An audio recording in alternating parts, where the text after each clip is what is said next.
नमस्कार प्रिय श्रोताओं, एक बार फिर से सीखो इंसान YouTube चैनल में आपका स्वागत है।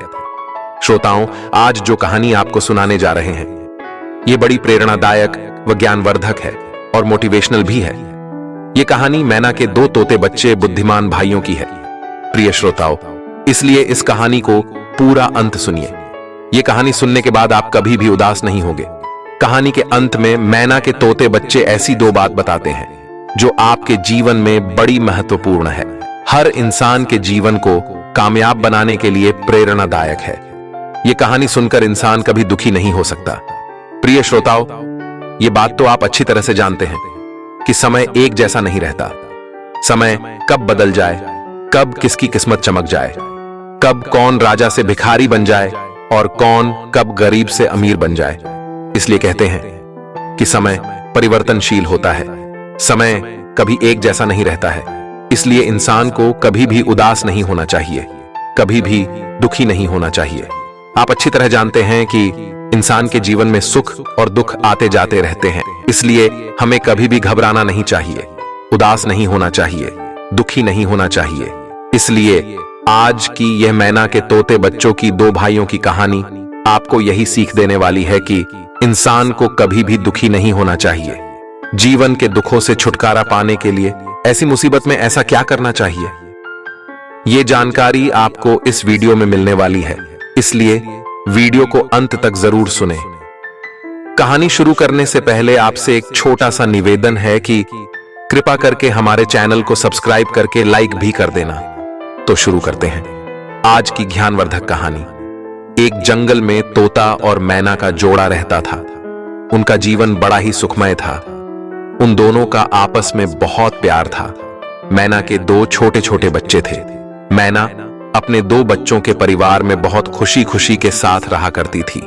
किसी प्रकार की कोई चिंता नहीं थी। अपने बच्चों के लिए जंगल से भोजन लेकर आती और बड़े प्यार से उनको खिलाती।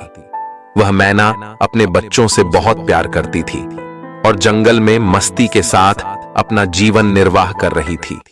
अपने दोनों बच्चों को पाकर मैना पूरी तरह संतुष्ट थी। छोटे छोटे बच्चों के साथ अपना जीवन बड़े मजे से जी रही थी। लेकिन यह जीवन का सत्य है, खुशी के बाद दुख भी आते हैं। ऐसा ही कुछ मैना के साथ भी हुआ। एक दिन एक शिकारी अपने शिकार की तलाश में उस जंगल में आ पहुंचा। तभी उस शिकारी की नजर उस मैना के दो छोटे छोटे सुंदर बच्चों पर पड़ जाती है। उनको देखकर वह शिकारी बहुत ही खुश हो जाता है। सोचने लगता है, यदि मैं इन मैना के बच्चों को पकड़कर राजा को भेंट कर दूं तो राजा बहुत प्रसन्न होगा, मुझे इनाम में बहुत सारा धन देंगे।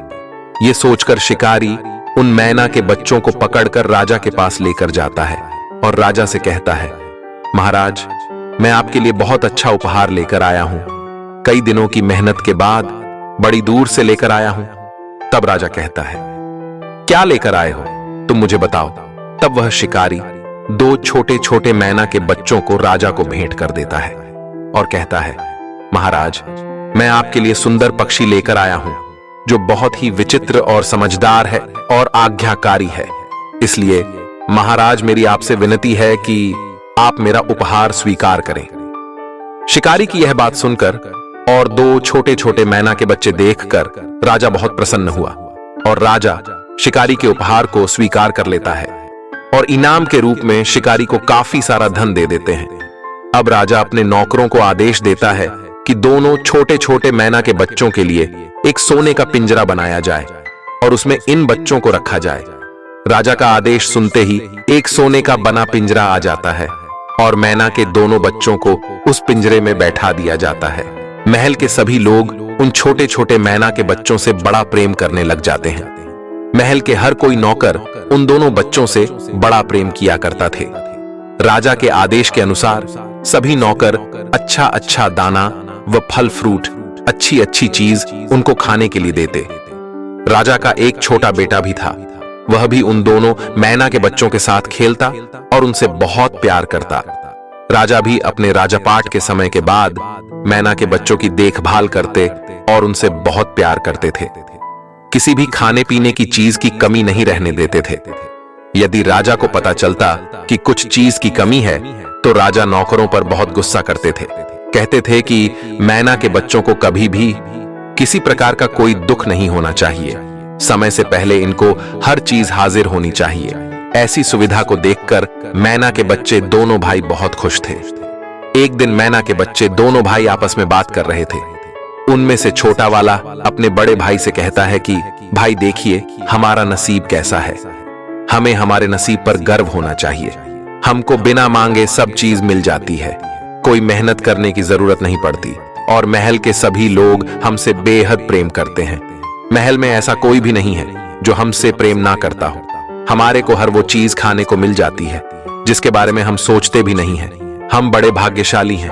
तब बड़ा भाई उस छोटे भाई से कहता है, भाई बिल्कुल सही कह रहे हो, हम बहुत भाग्यशाली हैं जो इस राजमहल में हमको लाया गया है। और दोनों अपने भाग्य पर अपने मालिक को धन्यवाद करते हैं। लेकिन कहते हैं ना, समय हमेशा एक जैसा नहीं रहता। अब कुछ समय बीतने के बाद वही शिकारी एक लंगूर बंदर लेकर आता है और राजा से कहता है, महाराज मैं आपके लिए बड़ी दूर से एक उपहार लेकर आया हूं। महाराज यदि आप हमारे इस उपहार को स्वीकार करते हैं तो हमारा भी जीवन धन्य हो जाएगा। अब राजा उस शिकारी से कहता है कि आज ऐसा कौन सा उपहार लेकर आए हो। तब वह शिकारी एक लंगूर बंदर राजा के समक्ष खड़ा करता है और राजा से कहता है, महाराज यह बड़ा समझदार बंदर है, आप हमारे उपहार को स्वीकार कीजिए। तब राजा उस शिकारी के उपहार को स्वीकार कर लेता है और उसको इनाम के रूप में काफी सारा धन सोने की असरफी दे देते हैं।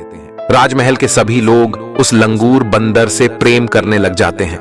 धीरे धीरे मैना के बच्चों से सभी का ध्यान हट जाता है, कोई भी उन बच्चों की सेवा नहीं करता है। अब महल के सभी लोग उस लंगूर बंदर की सेवा में लग जाते हैं। सभी लोग उस लंगूर बंदर से प्रेम करने लग जाते हैं। उन मैना के दोनों बच्चों का कोई भी ख्याल नहीं रखता। यहाँ तक कि राजा का बेटा भी लंगूर बंदर के साथ खेलता है, अपना सारा समय उस लंगूर बंदर के साथ खेलने में लगा देता है। प्रिय श्रोताओं, सभी लोग उस बंदर के पीछे पीछे लगे रहते हैं और उसके साथ खूब खेलते रहते हैं। सारा समय उस लंगूर बंदर के साथ खेलने में और उसकी सेवा में व्यतीत कर देते। अब मैना के बच्चों की तरफ कोई भी ध्यान नहीं दे रहा था। ऐसा देखकर मैना के दोनों बच्चे आपस में बातें करते और कहते, देखो भाई, इस लंगूर बंदर ने तो हमारा नसीब ही छीन लिया। इस लंगूर बंदर के महल में आने के बाद कोई भी व्यक्ति हमारी तरफ नजर भर के देखता तक नहीं।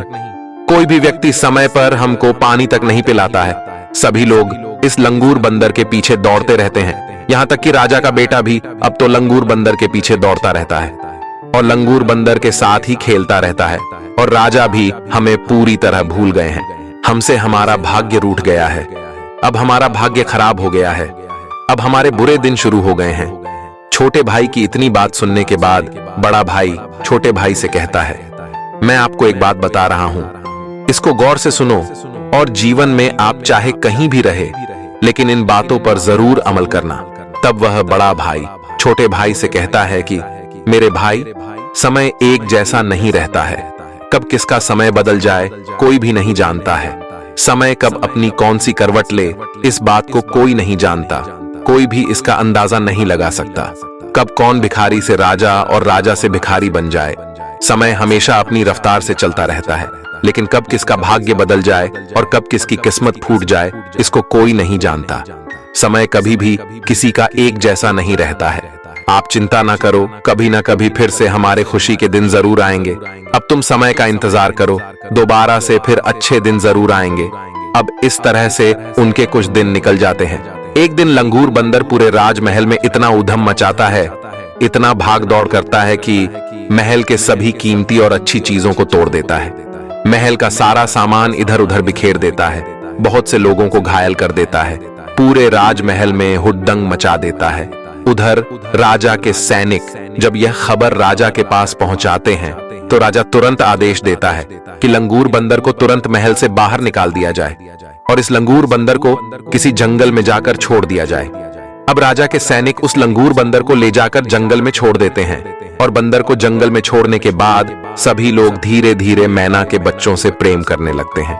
वही पहले की तरह उनको खाने को भोजन दिया जाता है और सभी लोग उन मैना के बच्चों से प्रेम करने लगते हैं। उधर वह राजा का लड़का भी उन दोनों के पास आता है और उनसे बातें करने लगता है, अपना समय उन दोनों के साथ खेलकर व्यतीत करता है।